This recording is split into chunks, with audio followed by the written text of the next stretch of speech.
everyone. Today we will learn a new lesson that is Nelson Mandela Long Walk to Freedom. ये लिखा है Nelson Mandela ने. This is Nelson Mandela's autobiography.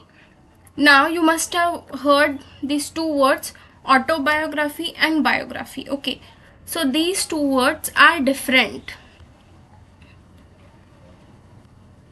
So what is an autobiography? Autobiography is a book which a person writes about himself, and biography is a book which another person writes about us. For example, if I am writing a book about myself, then it will be my autobiography, and if you are writing a book about me, then it will be a biography. Okay, so don't be confused in these words. Okay, so let's start reading the lesson. See, before you read, I will just summarize कि क्या दिया है इसमें. कि apartheid ये ऐसा एक political system है जो कि साउथ अफ्रीका में था. तो अपार्थाइड क्या होता है? It is a policy of racial segregation. उसमें separate park, swimming pools, roads हुआ करते थे ब्लैक लोगों के लिए और वाइट लोगों के लिए. बहुत भेदभाव हुआ करता था ब्लैक लोगों में और वाइट लोगों में. तो इसी पॉलिसी को हम अपार्थाइड पॉलिसी बोलेंगे, और ये साउथ अफ्रीका में बहुत चलता था. तो इसी को हम बोलेंगे अपार्थाइड पॉलिसी. तो ये एक्टिविटी है, ये एक्टिविटी के जो ये एक्सप्रेशंस है, ये जो सब पूरे एक्सप्रेशंस है, ये अपने लेसन में आएंगे, और जैसे जैसे वो आएंगे हम उनके मीनिंग डिस्कस करेंगे, और लेसन होने के बाद ये हम एक बार सॉल्व करके देखेंगे. ओके, सो मैं अब लेसन पढ़ना शुरू करती हूँ. 10th May dawned bright and clear. For the past few days, I had been pleasantly besieged by dignitaries and world leaders who were coming to pay their respects before the inauguration.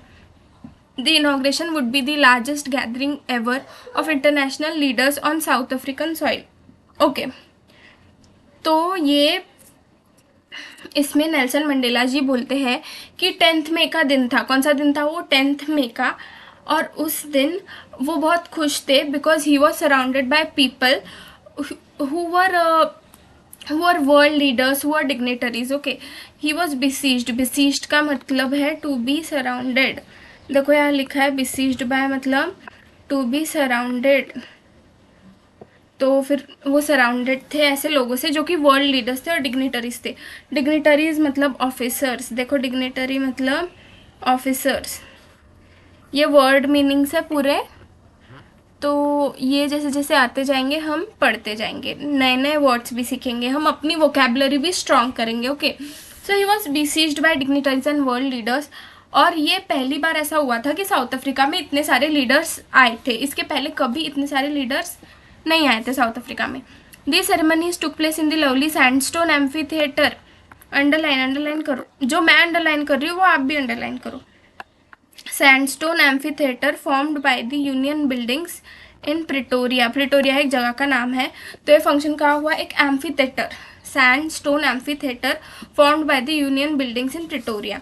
ठीक है, तो ये Pretoria में हुआ. तो हम ये देख लेते हैं कि एक एम्फी थिएटर कैसा होता है. एक एम्फी थिएटर एक ऐसी जगह होती है जहाँ बहुत सी गैदरिंग्स होती है.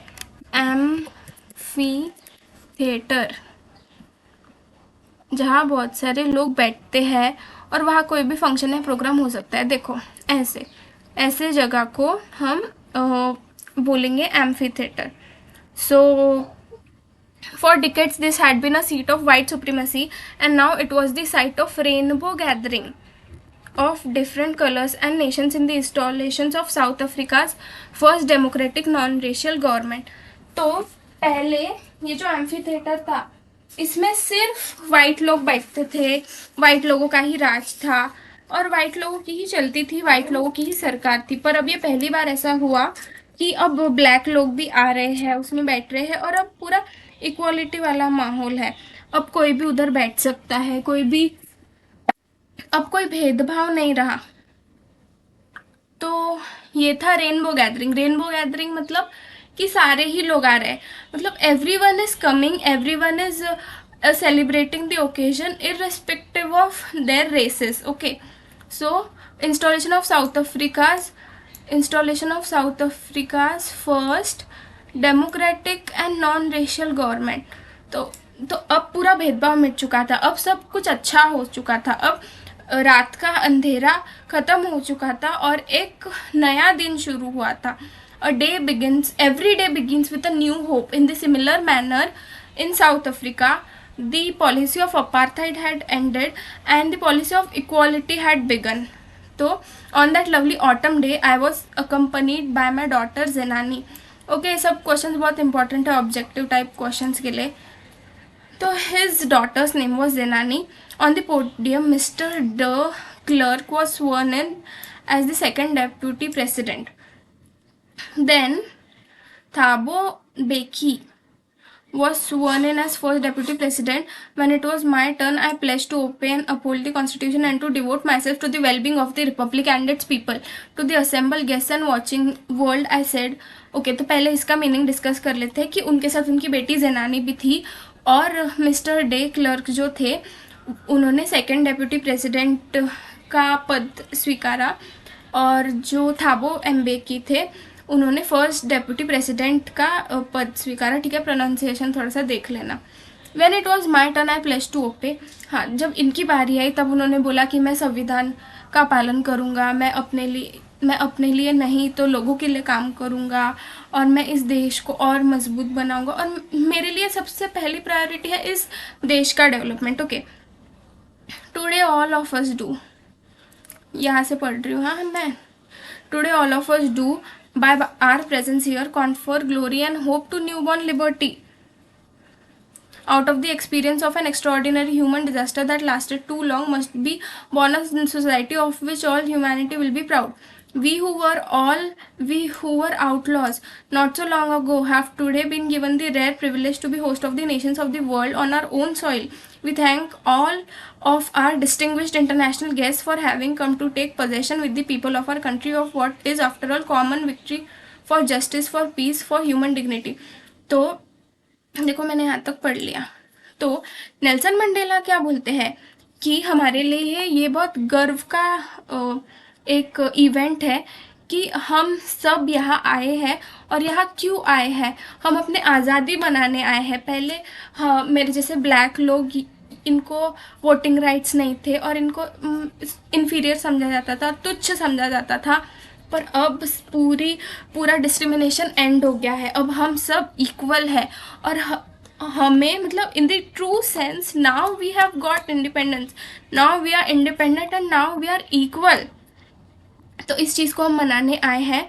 एंड जो इसके पहले जो देश में हुआ वो बहुत बुरा हुआ, पर हम अब इस चीज़ से निकलने वाले हैं और अब हमारा देश बहुत अच्छा रहेगा और हमारे देश को प्रोग्रेस करने से अब कोई नहीं रोक सकता, क्योंकि अब हम सारे लोग इक्वल हैं और हम सारे लोग इक्वली काम करेंगे। कोई इन्फीरियर नहीं, कोई सुपीरियर नहीं, हम सब भाई बहन हैं। वी हु आर आउटलॉज मतलब देखो ऐसी अपार्थाइड की पॉलिसी शुरू थी साउथ अफ्रीका में। तो क्या हुआ कि वो जो बहुत सी वर्ल्ड की कंट्रीज थी उन्होंने साउथ अफ्रीका के साथ डिप्लोमेटिक रिलेशंस तोड़ दिए थे। देखो because of its policy of apartheid many countries had earlier broken of diplomatic relations with the south Africa. ऐसी टेढ़ी क्यों आ रही है लाइन तो पता नहीं। तो वही ऐसा हो गया कि हो गया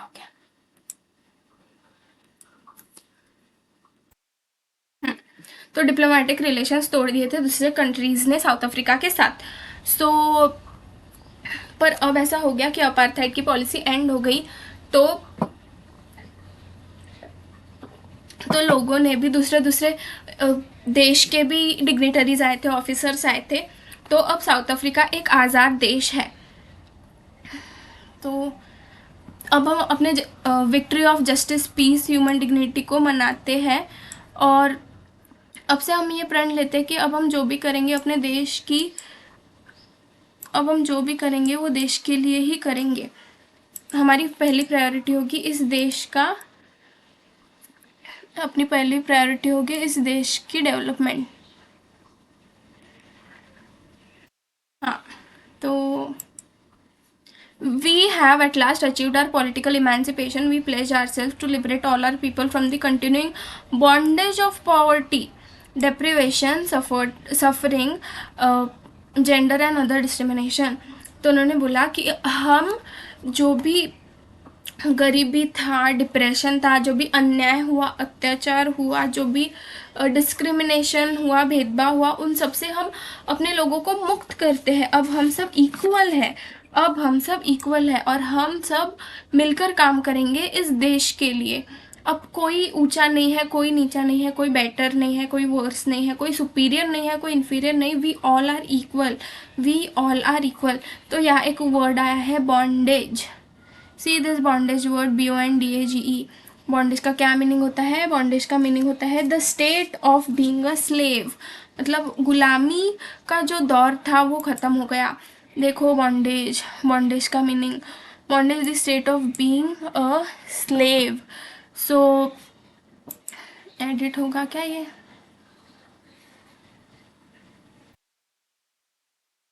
देखो ये bondage, the state of being a slave. तो अब गुलामी का दौर ख़त्म हो गया है. अब एक आज़ाद नेशन का एक नया दौर शुरू हो गया है.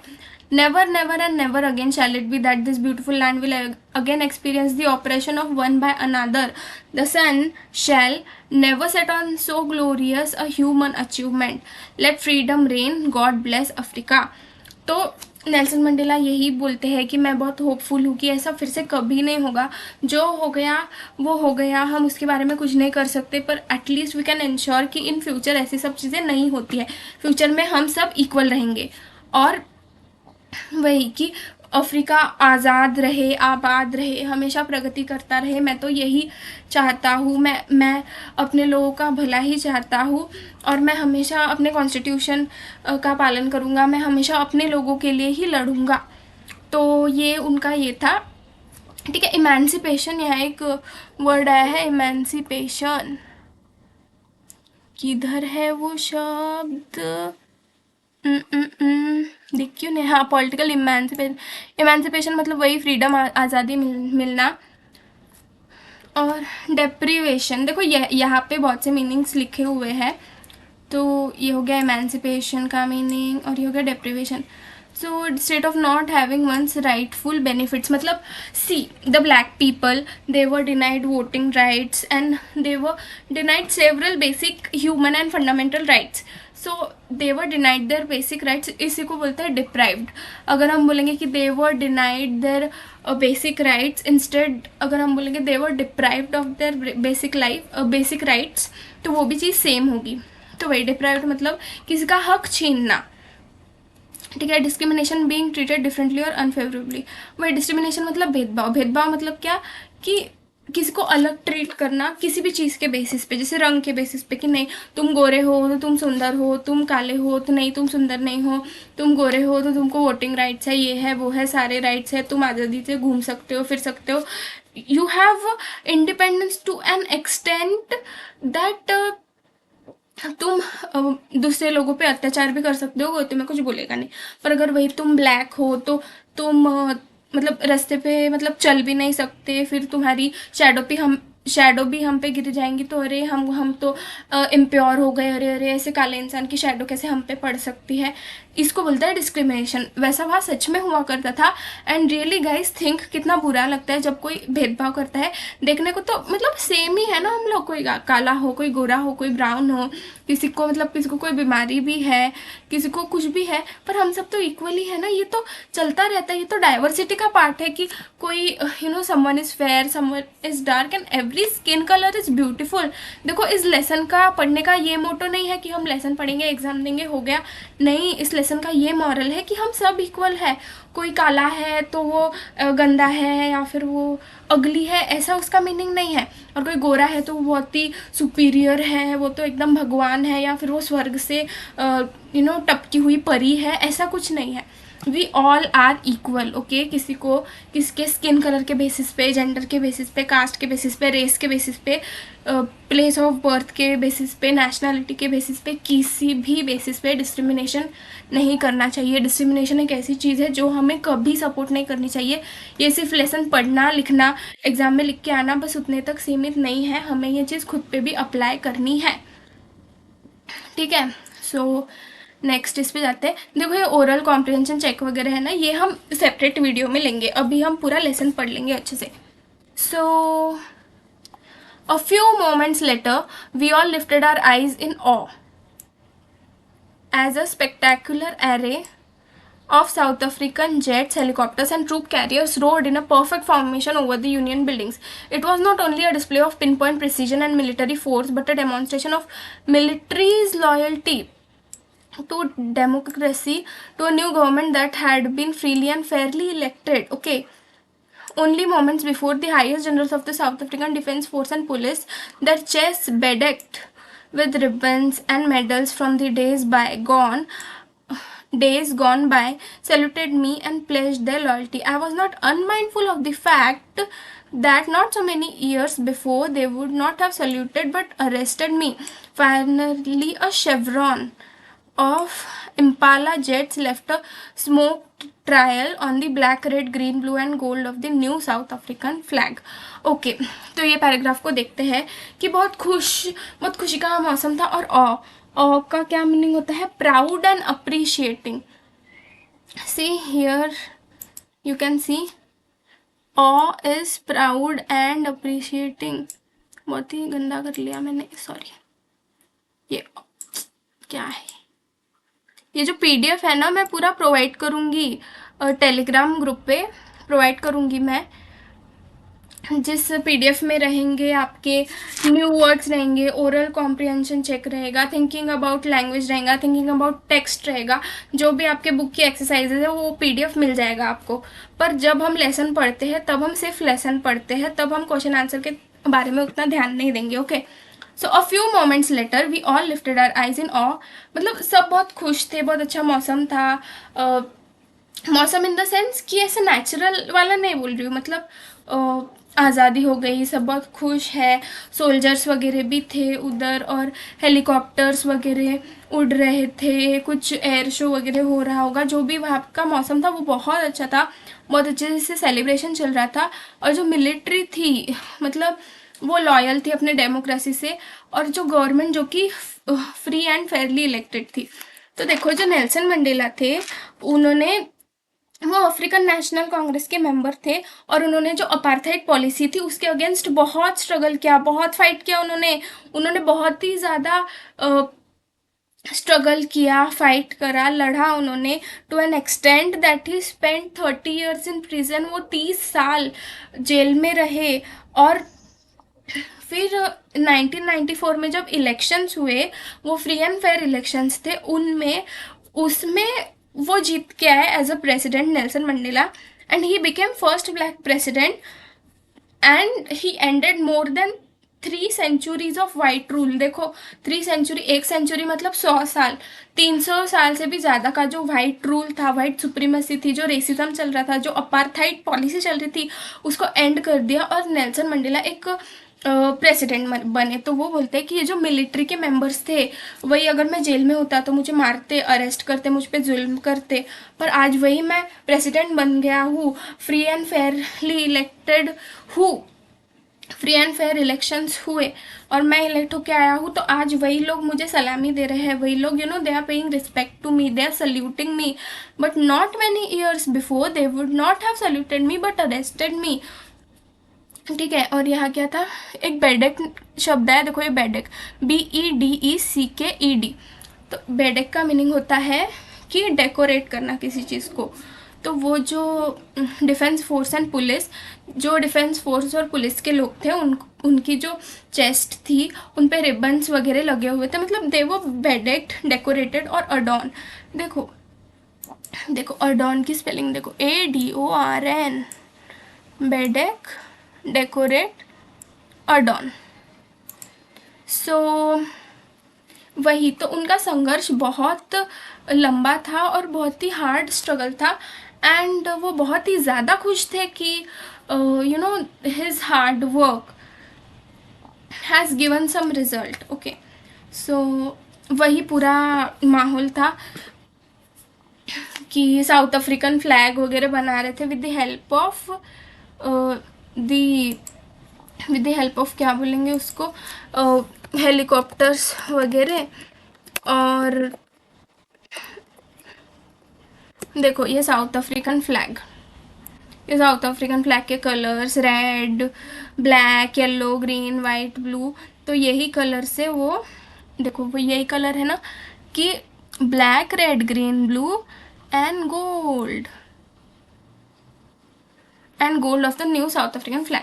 The day was symbolized for me by the playing of our two national anthems and the vision of whites singing Kosi Sikelel E Africa and blacks singing Die Stem, the old anthem of the Republic. Although that day neither group knew the lyrics of the anthem they once despised, they would soon know the lyrics by heart.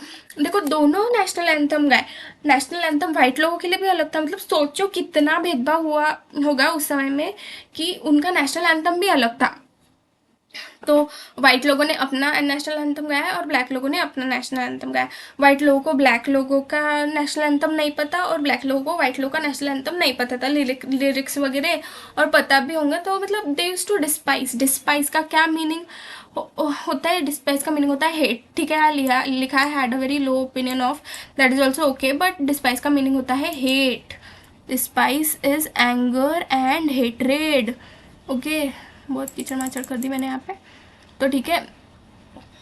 तो वही, तो धीरे धीरे दोनों को भी याद हो जाएंगे दूसरे, मतलब दोनों नेशनल एंथम के लिरिक्स। और इक्वालिटी, मतलब सिर्फ ऐसा नहीं हुआ कि सिर्फ अब मैं as a black president elect होके आया हूँ तो सिर्फ हम ब्लैक का ही नेशनल एंथम गाएंगे। नहीं, वाइट वालों ने वाइट वालों को गाया, ब्लैक वालों ने ब्लैक वालों को गाया, मतलब दोनों के नेशनल एंथम को क्या दिया, इक्वल इंपॉर्टेंस दिया, इक्वल स्टेटस दिया। तो जो ये नेल्सन मंडेला इलेक्ट होके आए, उन्होंने कभी नहीं बोला कि मैं ब्लैक हूँ तो मैं ब्लैक रूल लाऊंगा। अब वाइट लोगों ने हम पे अत्याचार किया तो हम अब वाइट लोगों पे अत्याचार करेंगे, हम वाइट लोगों पे जुल्म करेंगे, अब हम उन पे अपार्थाइड पॉलिसी लगाएंगे, जो भी नेशनल बिल्डिंग वगैरह होंगी उन पे हमारा कंट्रोल होगा, हम वाइट लोगों को तो उनके घर से भी निकलने नहीं देंगे। ऐसा नहीं बोला उन्होंने बोला white and black are equal, people belonging to all the races are equal, किसी पे भी भेदभाव नहीं होगा, ठीक है। तो ये हो गया।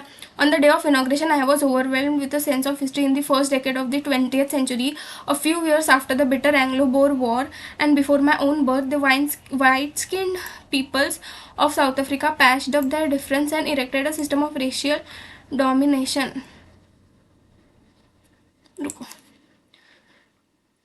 The white-skinned peoples of South Africa patched up their differences and erected a system of racial denomination against the dark skin people of their own land. मतलब अपने ही देश के लोग, हाँ भले ही वो काले हैं तो क्या हुआ, पर वो अपने ही भाई लोग हैं।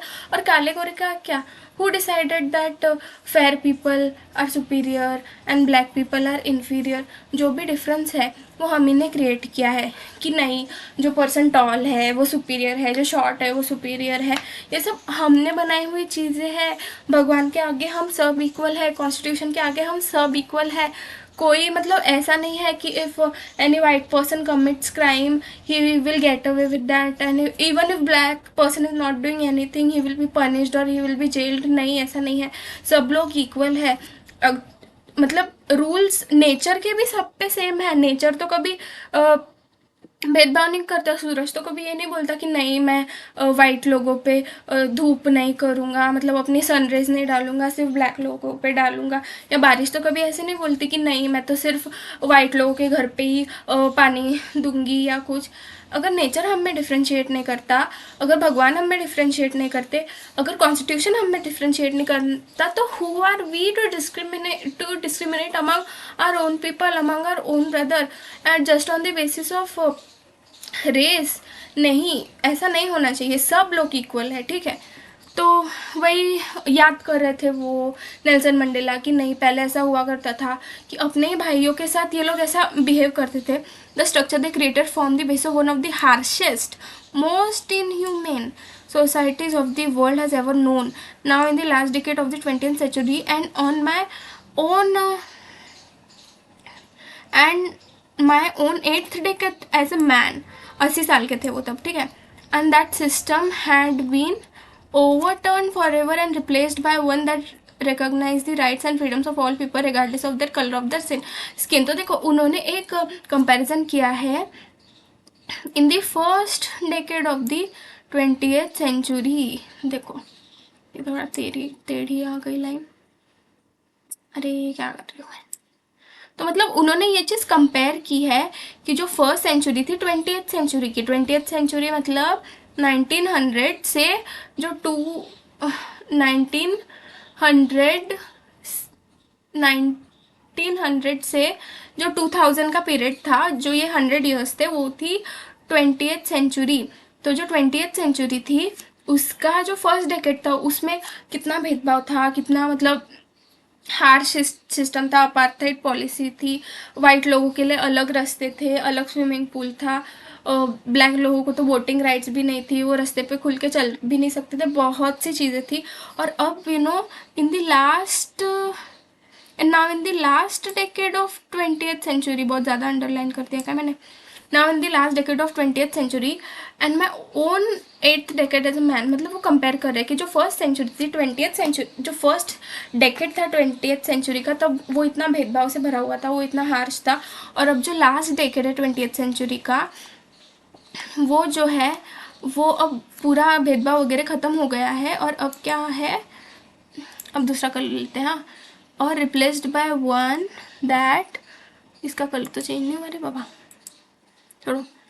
One that recognise the rights and freedom. अब सब लोग इक्वल है. स्टार्टिंग ऑफ 20th सेंचुरी कोई इक्वल नहीं था, पर अब सब लोग इक्वल है, सब लोग.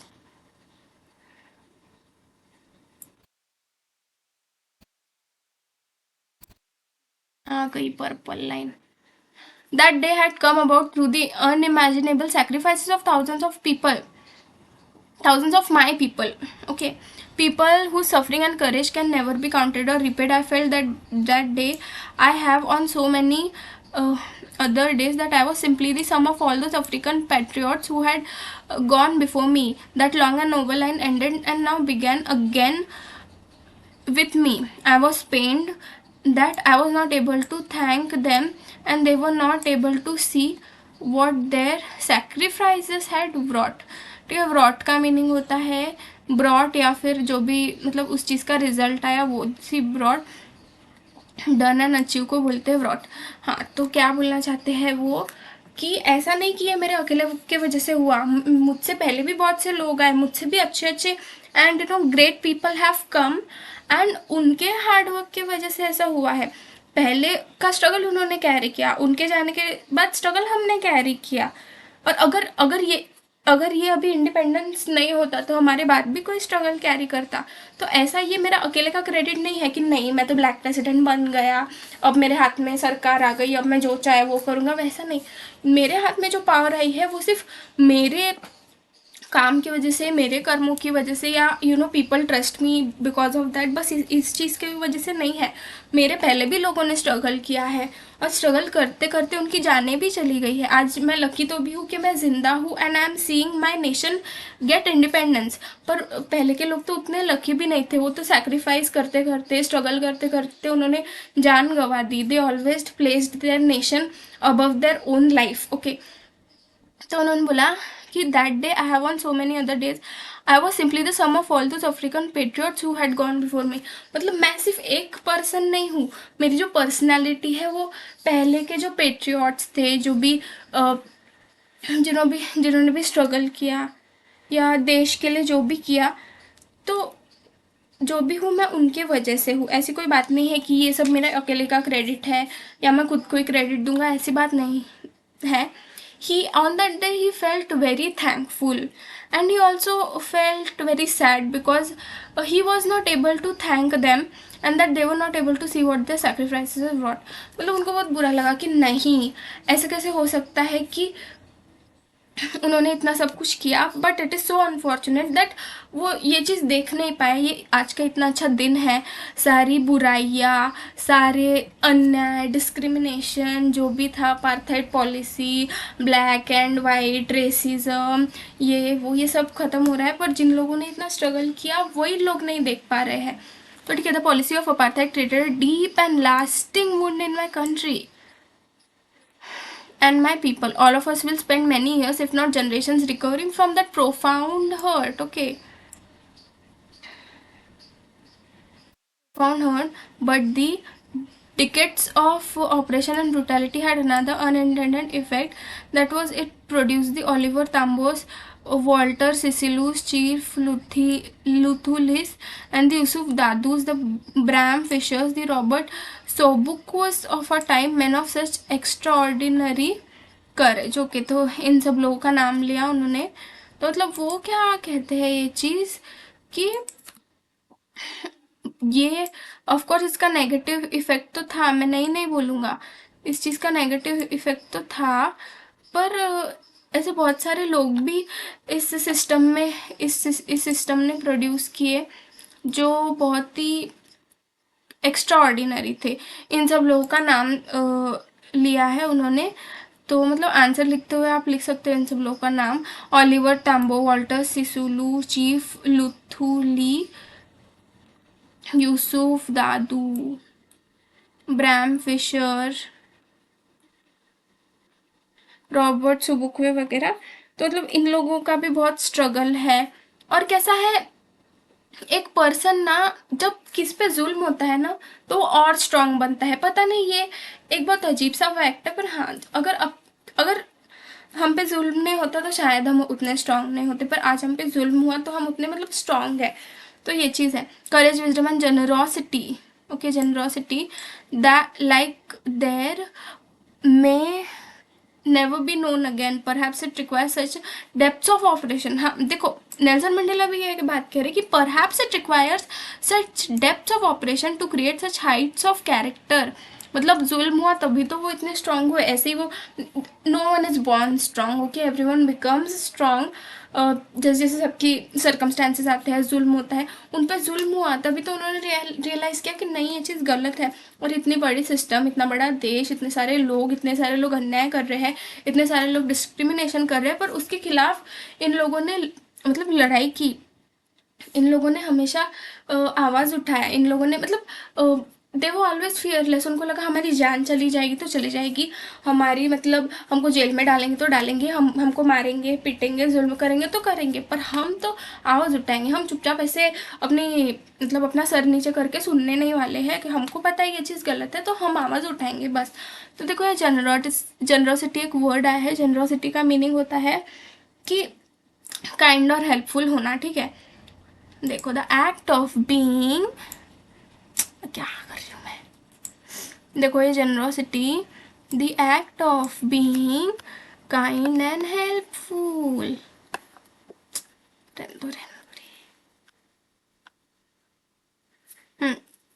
तो इसको हम कहेंगे generosity. My country is rich in the minerals and gems that lie beneath its soil, but I have always known that its greatest wealth is its people, finer and truer than the purest diamonds. It is from these comrades, देखो comrades मतलब friends, companions, okay, in the struggle that I learned meaning of courage time and again. I have seen many men and women risk and give their lives for an idea. I have seen men stand up to attacks and torture without breaking, showing a strength and resilience that defies the imagination. I learned that courage was not the absence of fears but the triumph over it. Okay, ये आती है अपनी golden line इस lesson की कि what is courage? Courage is not the absence of fear but the triumph over it. The brave man is not who he does not feel afraid but he who conquers that fear. The brave man is not he who does not feel afraid but he who conquers the fear. तो क्या लगता है उनको कि ठीक है, जो अपना देश है वो मिनरल्स में तो रिच है ही, बहुत सारे मिनरल्स पाए जाते हैं साउथ अफ्रीका में, पर जो सही में जो एसेट है, जो ग्रेटेस्ट वेल्थ है, वो यहाँ के लोग हैं। यहाँ के लोगों से कीमती और कोई नहीं है, यहाँ के लोगों से इम्पॉर्टेंट और कोई नहीं है, यहाँ के लोगों से इंटेलिजेंट कोई नहीं है, और यहाँ के लोगों से अच्छा भी कोई नहीं है। और इस देश के लिए सबसे ज़्यादा यूज़फुल कोई चीज़ है तो वो यहाँ के लोग हैं। वो मिनरल्स वगैरह तो बात की चीज़ें हैं, पर सबसे पहले यहाँ के लोग बहुत इंपॉर्टेंट है। अगर लोग इंपॉर्टेंट होंगे, अगर लोग अच्छे होंगे, तभी तो मतलब वो मिनरल्स भी तभी काम आएंगे ना। अब मिनरल्स खुद ही जाके तो नहीं सब कर लेंगे, लोग हैं जो मतलब रिसोर्सेज को भी यूज़फुल बनाते हैं, और मेरे देश के लोग हैं इतने अच्छे। मेरी ग्रेटेस्ट वेल्थ, इस कंट्री की ग्रेटेस्ट वेल्थ है कि यहाँ के लोग बहुत अच्छे हैं। भले ही फ्यूचर में जो हुआ वो हुआ, पर अब एंड हो गया, और अब हम सब मिलके काम करेंगे इस देश के प्रगति के लिए। कॉमरेड्स मतलब वही फ्रेंड्स, कंपेनियंस, कि हम सब ने मिलके ये काम किया है, हम सब ने मिलके ये आज़ादी लाई है, तो हमने इस चीज़ को वैल्यू करना चाहिए। और मैंने बहुत बार ऐसा देखा है कि आदमियों पे, औरतों पे बहुत अन्याय अत्याचार होता है जब वो गलत के खिलाफ, बुराई के खिलाफ, अन्याय के खिलाफ आवाज़ उठाते हैं, पर तभी भी वो जो उन पे ऑपरेशन होता है वो बहुत सहन करते हैं। उनको मारो पीटो कुछ भी करो, वो उस चीज़ को सहन करते हैं, क्योंकि उनको पता है वो गलत नहीं है। और उनको मतलब उनका ये दृढ़ निश्चय होता है कि नहीं, मैं इस चीज़ के खिलाफ आवाज़ उठाऊंगा या उठाऊंगी। मतलब एक आदमी में बहुत ताकत होती है, मतलब जितनी हम इमेजिन भी नहीं कर सकते उतनी ताकत। तो उन्होंने बोला, I learn that courage was not the absence of fear but the Triumph over it. मतलब करेज मतलब हिम्मत, साहस। हिम्मत का मीनिंग ये नहीं होता कि नहीं आपको किसी चीज़ का डर नहीं लगता। हिम्मत का मीनिंग ये होता है कि अगर आपको किसी चीज़ से डर लगता भी है तो उस डर को ओवरकम करना, उसको बोलते हैं। डर किसी भी चीज़ का हो सकता है, जैसे आपको मतलब आपको नहीं, मतलब बहुत से स्टूडेंट्स को डर होता है फेल होने का डर, कम मार्क्स लाने का डर, तो उसको मतलब उसको ओवरकम करो। नेल्सन मंडेला हमें यही लेसन देना चाहते हैं रोज़ के लाइफ में भी। कोई भी आपका डर है वो ओवरकम करो। कुछ लोगों को नहीं रहता कोई डर, पर कोई डर है उसको ओवरकम करो। आप जिस चीज़ में अनकंफर्टेबल फील करते हो, जैसे मतलब ऐसे मैं रॉन्ग वे में नहीं बोल रही हूँ, पर जैसे आपको पढ़ाई करना नहीं पसंद, तभी भी पढ़ो, क्योंकि यही आपके फ्यूचर के लिए इंपॉर्टेंट है। अगर आपको डर लगता है, if you have fear of failure, उसको ओवरकम करो। ज़्यादा से ज़्यादा क्या, एक बार फेल होंगे पर फिर दूसरी बार मेहनत करके एटलीस्ट बाउंड्री पे तो पास हो गए, फिर नेक्स्ट टाइम नई बहुत 60-70%, 50% तो लाओगे, फिर नेक्स्ट टाइम 60% तो लाओगे। धीरे धीरे इंप्रूवमेंट करो, धीरे धीरे स्ट्रगल करो लाइफ में, पर आगे तो बढ़ो। सिर्फ एक ही जगह बैठे रहोगे सोचते हुए कि नहीं मुझे तो डर लगता है, डर लगता है, यार मैं फेल हो जाऊंगा, मुझे कम मार्क्स मिलेंगे, यार मैं तो पढ़ाई में अच्छा नहीं हूँ, ऐसा नहीं होता। हमें अपने फियर को ओवरकम करना पड़ता है। तो वही बता रहे हैं नेल्सन मंडेला कि ब्रेव मैन ऐसा नहीं है कि उसको कोई डर नहीं लगता, पर उसको किसी भी चीज़ का डर लगे वो ओवरकम करता है। अगर किसी को डर भी लग रहा होगा कि नहीं हमको मारेंगे अगर हम सच्चाई के खिलाफ, नहीं सॉरी, झूठ के खिलाफ आवाज़ उठाएंगे, सच्चाई के लिए आवाज़ उठाएंगे, तो हमको मारेंगे, हमको पीटेंगे, ऐसा डरना नहीं। बी फियरलेस, फाइट, और जो होगा वो देखा जाएगा। देखो जैसे हम इंडिया के लोग, हम पे भी अंग्रेज़ों ने इतना राज किया, पर हमारे देश में भी तो कितना हुआ, कितना फ्रीडम स्ट्रगल हुआ, कितना रिवॉल्यूशनरी एक्टिविटीज़ हुए। वो लोग तो कभी नहीं डरे कि नहीं।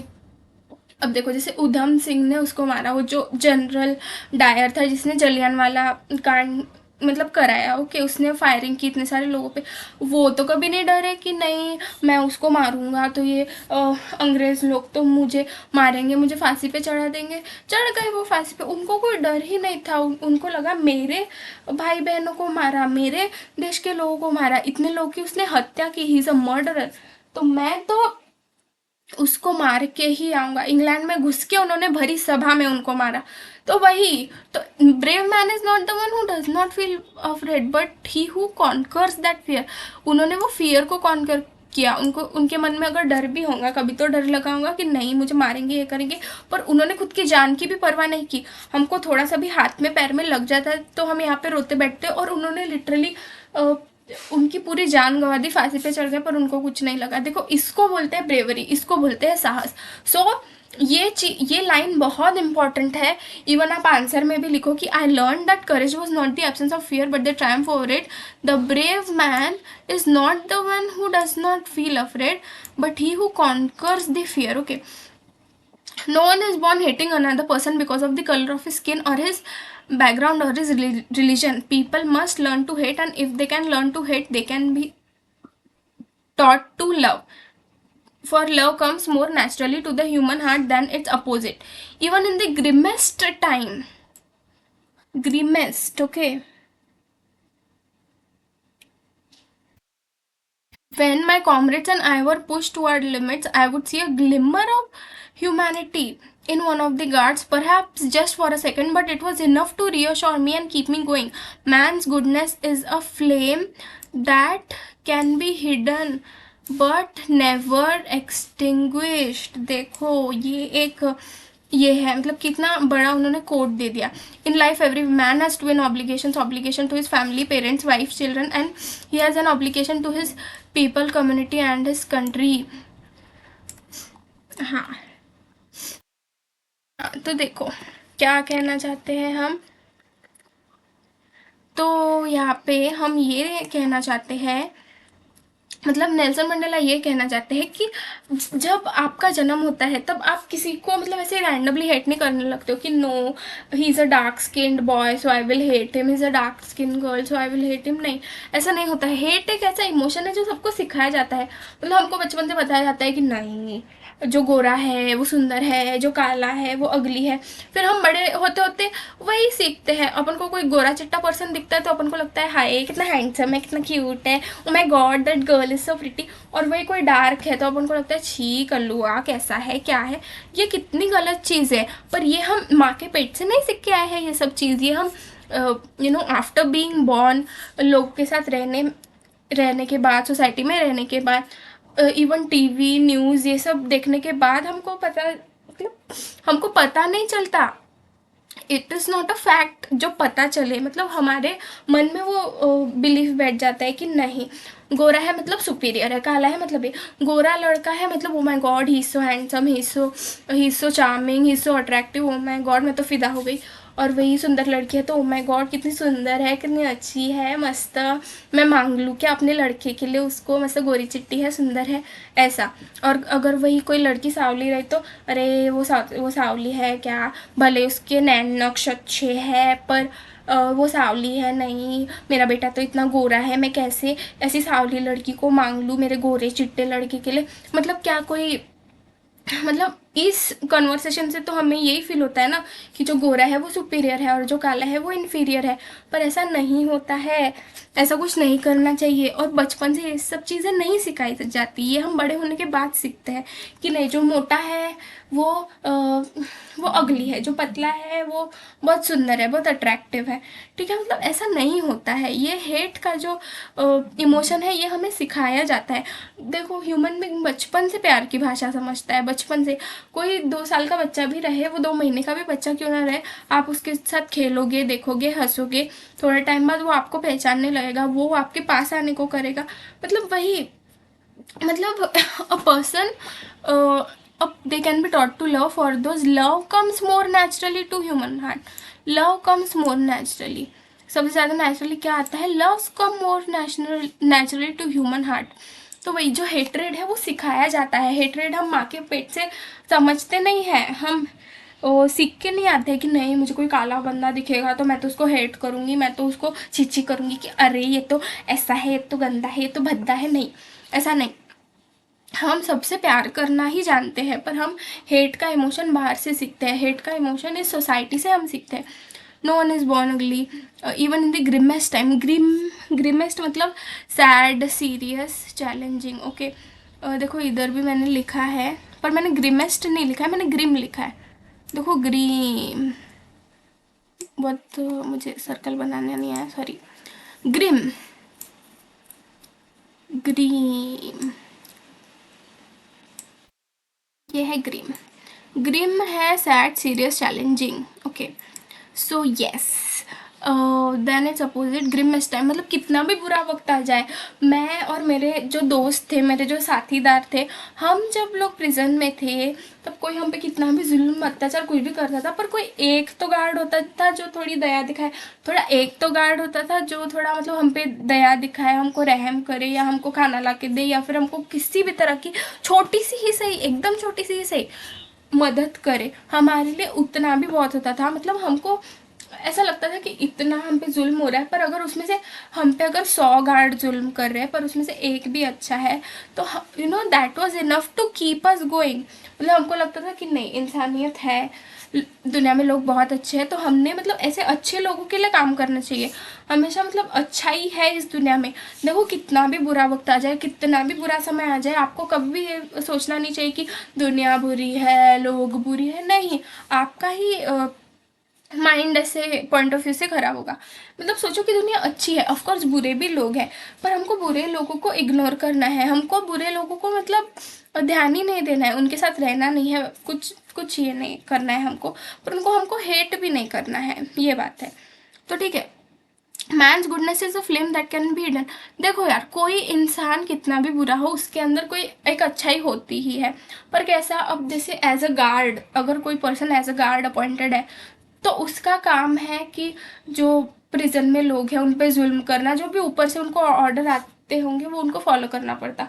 तो इसका मतलब ये नहीं है कि गार्ड बुरे हैं और उनको मतलब बहुत बुरे हैं जो अन्याय अत्याचार कर रहे हैं ऐसे लोगों पे, नहीं।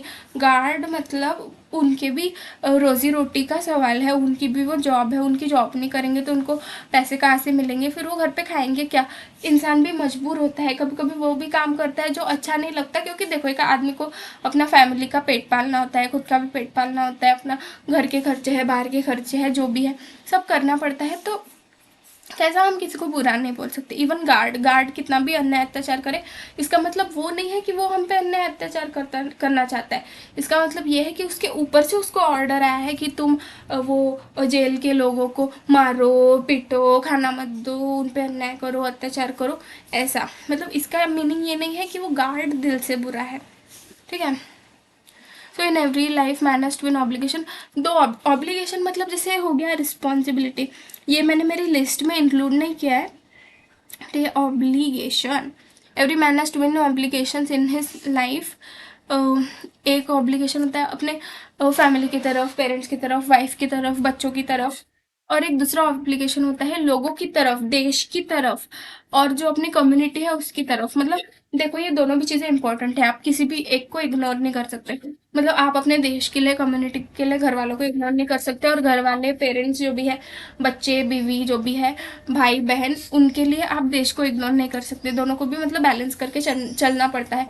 पर नेल्सन मंडेला जैसे इंसान की लाइफ में, उन्होंने खुद को स्ट्रगल में इतना मतलब ही डिवोटेड हिमसेल्फ सो मच कि उनको अपने फैमिली के लिए भी उतना टाइम नहीं मिला।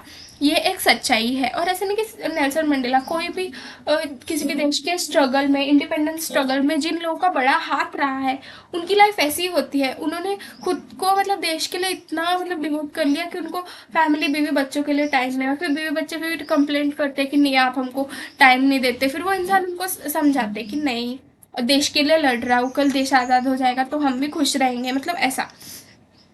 तो ट्विन ऑब्लिगेशन होते हैं in a civil and humane, मतलब ये पढ़ रही हूँ हाँ, in a civil and human society each man is able to fulfil all those obligations according to his own inclinations and abilities.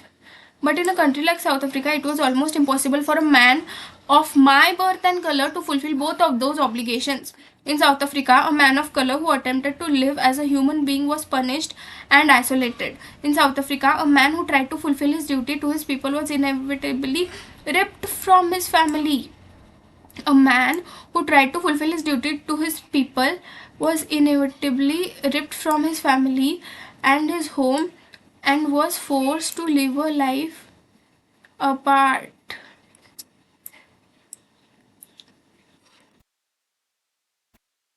Live a life apart, a twilight existence.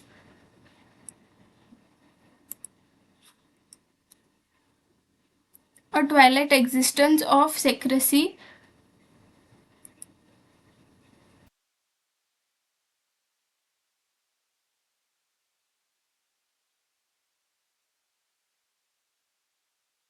Twilight's existence of secrecy and rebellion. I did not in the beginning choose to place my people above my family. क्या है ये? Above my family, but in attempting to serve my people, I found that I was prevented from fulfilling my obligations as a son, a brother, a father, and a husband.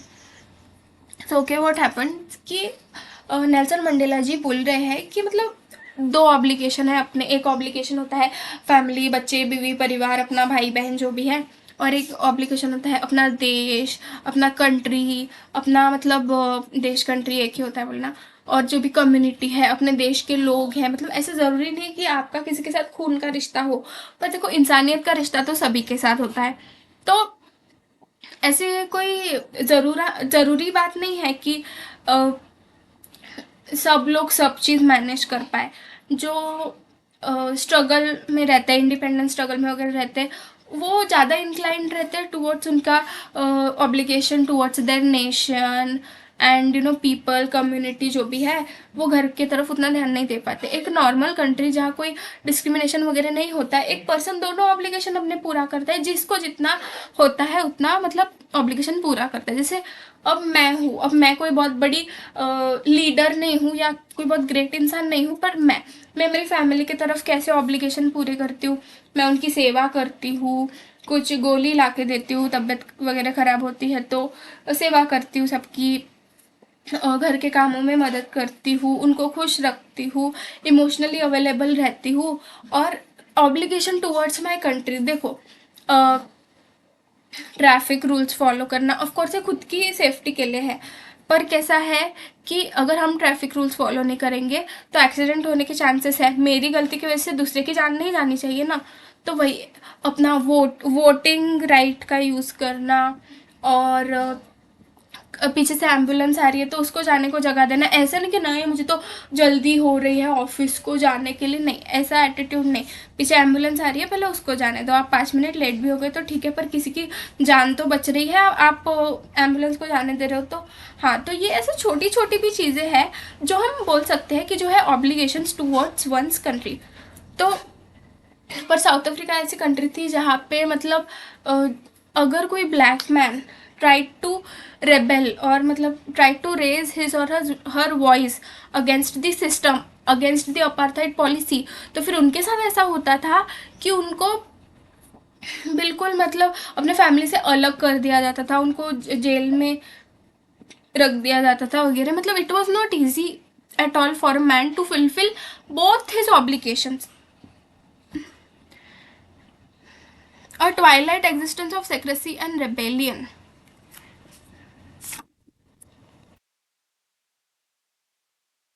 ठीक है, living a life in obscurity, hiding from government officials as rebels. Okay, मैंने इसका meaning लिखा है मेरे meaning वाले chart में. देखो 10th number, twilight existence of secrecy and rebellion, living a life in obscurity, hiding from government officials as rebel from government, नहीं as officials as rebel.